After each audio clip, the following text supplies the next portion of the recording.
Good afternoon. I want to thank Jolon Lafond for agreeing to meet with me today. As you know, I'm a part of the group connected with the University of Saskatchewan called Pathways to Equity. We are hosting a workshop to discuss housing insecurity and homelessness, and hope to generate new ideas and new partnerships for research in this area. My name is Ian Bear. I am the director of Cress Housing Corporation. And as I mentioned, I'm here with Jolon Lafond. Jolon, if you want to give us a quick introduction. Good afternoon, everyone. My name is Jolon Lafond. I'm the director of the White Buffalo Youth Lodge. I'm also the director of the Sawêyihtotân project here in the inner city of Saskatoon. Excellent. So today we are meeting as part of the Regional Spotlight video series to learn about the work that is taking place across the province. So Jolon, I'm going to ask you a few questions. Feel free to go as in depth as you'd like, and just let me know when you're ready to move on to the next one. Awesome. Yeah. Can you tell us a little bit about the work that you do and how it is connected to issues of housing insecurity and homelessness? One of the programs that I do manage here in the city is at the White Buffalo Youth Lodge is the Sawêyihtotân project. And it initially started out as an outreach project here and slowly moved into housing and rehousing of individuals who are experiencing homelessness. The outreach team quickly identified that, especially during the winter months, that placing individuals who are in need of housing into hotels for even short term was not going to work, and eventually they identified a need for a transitional or stabilization house or residential piece that really was able to give an individual experiencing homelessness or dealing with addictions or any mental health issues, and giving them a handrail to and a way to stabilize themselves. Awesome. So what are some of the challenges that you're facing in this work? I think the biggest challenges that we're facing right now is the mental health and addictions issues that are generated from trauma and dealing with the individual and providing services that they want and not just what's more comfortable for us to provide. Right, absolutely. So given that, overcoming those challenges is obviously something that you guys are working at. But what are some of the successes that you've seen through your program? Well, once we established the transitional house within the Sawêyihtotân project, it really gave us an opportunity to allow an individual who had decided themselves to work with us to create a baseline and really start to work with our group, with the individual within the house, within our elders, with our elders, sorry, and really take small steps in stabilizing themselves. From there, it would have been about July. We really started to see individuals almost be ready for that next step. And since then, we've seen 13 individuals who we've transitioned into housing. We do continue to work with those individuals after the fact, even after they leave the transitional house, sort of an in-reach aspect of it, in that we work with them in their house, we within their own homes, and really build their skills and allow them to identify the skills that they want to work on. It's with those few successes, it's really given us an idea of what we need to where we need to put more effort in and also an option to deal with the challenges that we were facing before. So just from your experience, what do you wish that people understood better about housing insecurity and homelessness?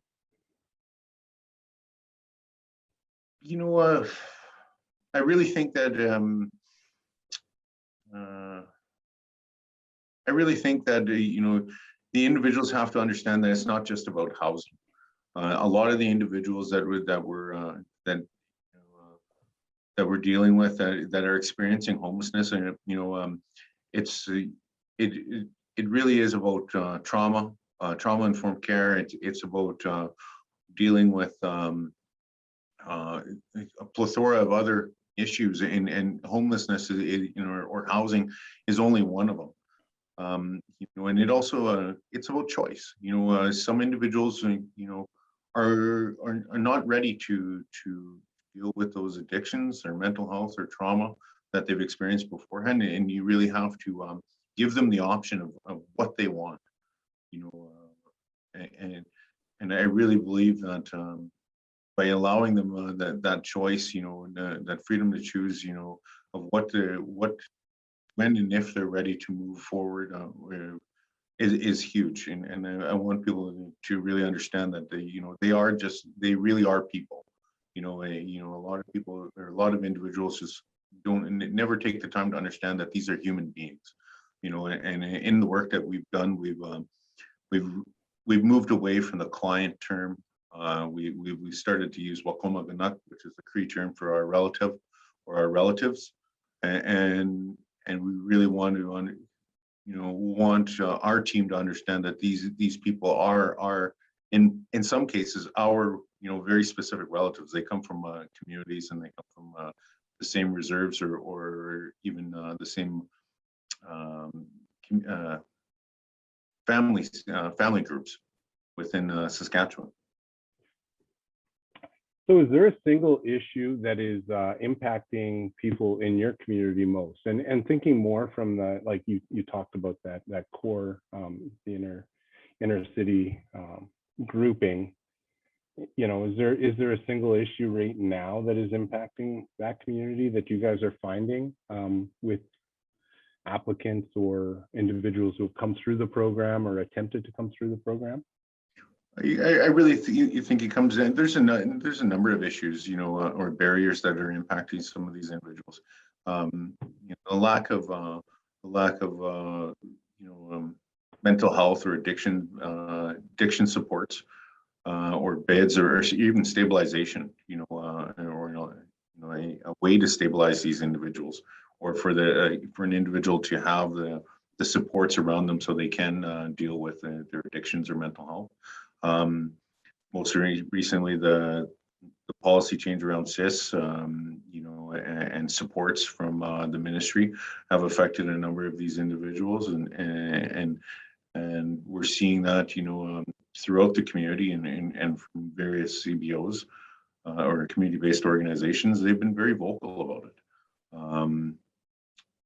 I really think the understanding trauma and how to and how to work with these individuals is key. I think that's a huge undertaking, and it's we've seen it in the last 5 to 10 years where we really started moving on the needle in that direction and really supporting individuals and assisting them in their recovery. Absolutely. No, that's great. So, I'd like to kind of have a better understanding of the process before we move on to the next question. You kind of talked a little bit about the opportunity. Are you finding that there's a shortfall of opportunities for people to enter into these types of care or transitional home? Do you know of a few different places that are similar to what you guys are doing, or? Yeah, I think there's a few different places within the city of Saskatoon for sure. Whether or not they have enough beds to deal with individuals or allow individuals for intake, is a huge issue. What we're seeing is we have a waiting list of 25 to 30 individuals for 4 beds. And so I think I wouldn't know what the waiting lists of some of these other organizations are, but I imagine that they're very similar. So when you think about services, policies, and programs, where are you seeing the biggest gaps? We've only started to identify some of these gaps, but the system taps that we're seeing, the justice, the legal system, healthcare or health, sorry, as well as the ministry, that foster care or aging out of foster care. Those are huge system taps, and the gap between them is really that follow through. I think some individuals are what we've seen, and especially in the last year, is that there was individuals that just came out of corrections and were released on their own and without housing. And so there has to be I think a wraparound system in place that really follows up individuals and ensures that they're getting the necessary supports to find housing before homelessness or they're left out on their own. So what do you want researchers to know about housing insecurity in the community or in Saskatoon? I guess the biggest thing is understanding that it's not just a group of people. It's really it's an individual, and we have to approach it as a community would, or as a family would, and really saying what type of supports does the individual need. I really think that in an Indigenous view or an Indigenous worldview, and taking that that community support and working through that process of re-embracing the circle, and I really think that researchers should understand, take the time to look at those family relationships and family dynamics, and understand that that supports maybe individual, or maybe for the individual should be explored, rather than a one-stop shop for everyone. It should be an opportunity for individuals to identify what their own needs are. Okay, that's great. That's all the questions we have for you today, Jolon. I want to thank you for taking part, agreeing to take part. It's really important work that you're doing there, and I've been lucky enough to work with Jolon on a number of different projects. So, this is it's nice to hear him speak about this, because I know how passionate he is about the programs and the work that he's doing over there.